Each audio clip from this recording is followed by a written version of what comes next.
guys. Hey, I wanted to talk a little bit about this thing that I keep talking about, and a lot of people are talking about the shift from separation consciousness into unity consciousness. Some people are calling it the shift from third dimensional consciousness into fifth dimensional consciousness. It also has to do with the shift from the age of Pisces, astrological age of Pisces, into the astrological age of Aquarius. Nick's up there doing dishes. It's pretty noisy. Sorry. So we brought this up a little bit last week. There were a lot of questions around like, well, if we're shifting, why does it look so scary in the world today? Why is there so much separation? When we're supposedly moving into to unity? Why is there so much disagreement when supposedly we're supposed to be feeling more compassion for each other than ever before? So we're sort of in the middle of the storm, and we'll get into that in a minute.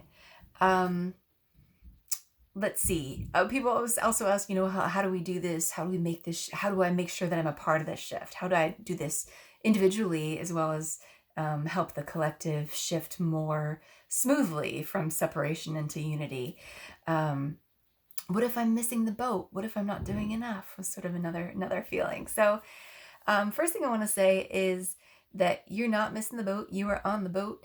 That humanity is always shifting. It's a matter of fact of being human. You are always changing the way you think about the world, the way you think about yourself in the world, if you're a human being. You are evolving your consciousness from the time you're born until the time you die. It's just if you compare like who we are collectively today, what we believe is right, what we believe is wrong, compared to where we were a few hundred years ago when we thought that slavery was just fine, things have really changed. And even if you think about the last 10 to 15 years, how much has changed in terms of our understanding of transgender rights, gay marriage. Should we lock people up for having a little tiny ounce of marijuana in their pocket for 15 years or whatever? No. Like, we're all these questions that have to do with compassion and understanding and actually hearing people's stories and understanding their story and taking it in. All of that is really shifting and changing. Okay. So you're on the boat. You can't help but change. We are changing. This shift has been happening for many, many years.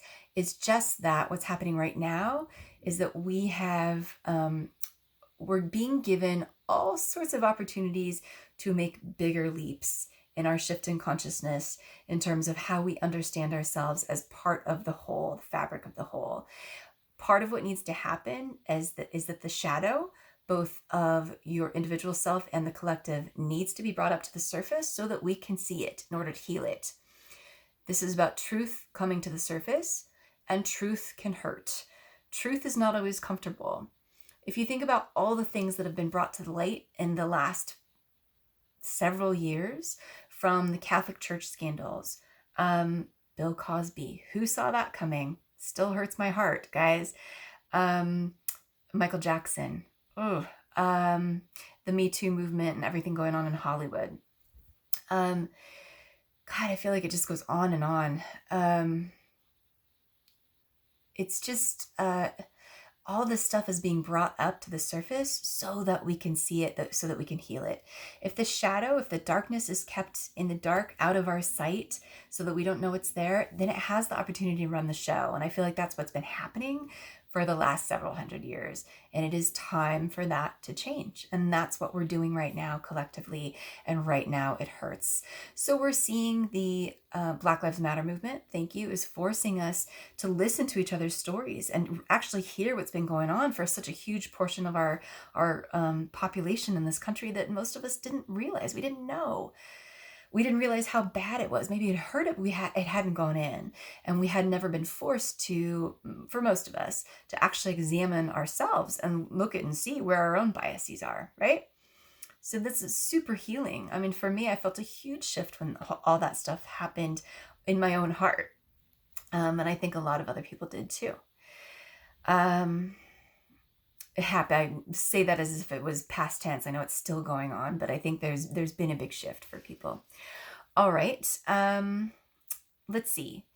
So the other thing I want to say is that this move from separation consciousness into unity consciousness, or from third dimensional consciousness into fifth dimensional consciousness. And you might be wondering why we're skipping over 4D, and that is a long, convoluted story that I'm not going to go into right now. We can talk about that later. But I want to say that we're not throwing away 3D. You came here to be in this third dimensional reality because it's fun. This is an experience you wanted to have. Third dimensional reality brought us pizza and ice cream and humor and stand-up comedy. We wouldn't, and poetry and breakup songs. Like, some of the best songs on the planet are breakup songs. We wouldn't have breakup songs if it wasn't for the heartbreak, guys, right? So you wanted to be here for all of this, for the highs, for the lows.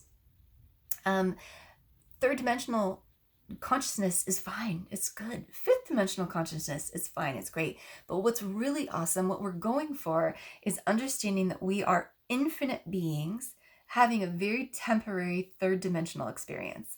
And when we can actually really get that and bring that into our daily life, life becomes a lot more fun. It becomes a lot more easy. You can just kind of go with the flow a little bit more easily, and the ups and the downs don't feel quite so overwhelming to us, right? All right. All right. So yeah, it's about understanding that you can't have rainbows without the rain. You can't appreciate the light if you didn't have dark, right? If there weren't shadows, you wouldn't know that there was light. Okay. Let's see. So we talked about why the shift is so hard, because there's so many opportunities for bringing up your shadow, seeing your own shadow, and truth can hurt sometimes, right? Okay.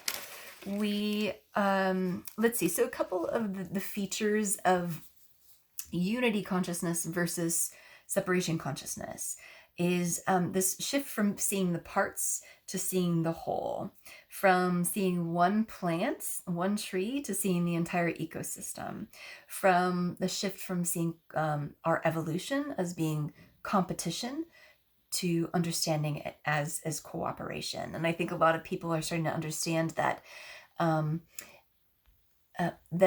evolution has never been a full explanation, or the standard understanding of evolution as a process of competition and survival of the fittest was never the whole story. That wasn't what was intended in the beginning at all. Cooperation has always been a massive piece of our evolution, but it just got written out of the story somehow, and people are starting to rediscover that.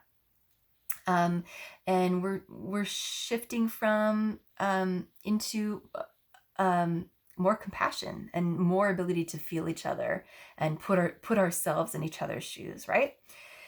All right. Let's see. Something else I wanted to talk about. So understanding. So let's see. If you're like me and you have been sort of on this journey of wanting to you're really noticing the divide, right? You're noticing the division in our country and possibly in our world, where person A will look at a set of stats and see one story, and person B will look at those same statistics, same facts, and see a completely different story. How is this happening? Why are we so divided? Why do half of us in this country feel like the other half are almost from a different planet from how they see the world and understand things compared to how we see it and feel it? And I love how here in Seattle we're so liberal, and we think that we're right. We think we have the moral upper hand all the time. And one thing that has gotten very, very confusing in all my research is that I see that that's not always true, that by any means, and how the moral upper hand can sometimes be co-opted into something a little bit twisted. So anyway, it can get a little bit confusing if you're like me and you're searching and you're looking and you're trying to listen to a lot of different people. It can get confusing to understand what's true and who you should be listening to, and what's not true and who you should not be listening to. And I've stopped asking myself what's true and what's not true as much as I ask myself, well, what's useful and what's helpful, and what's not useful and what's not helpful.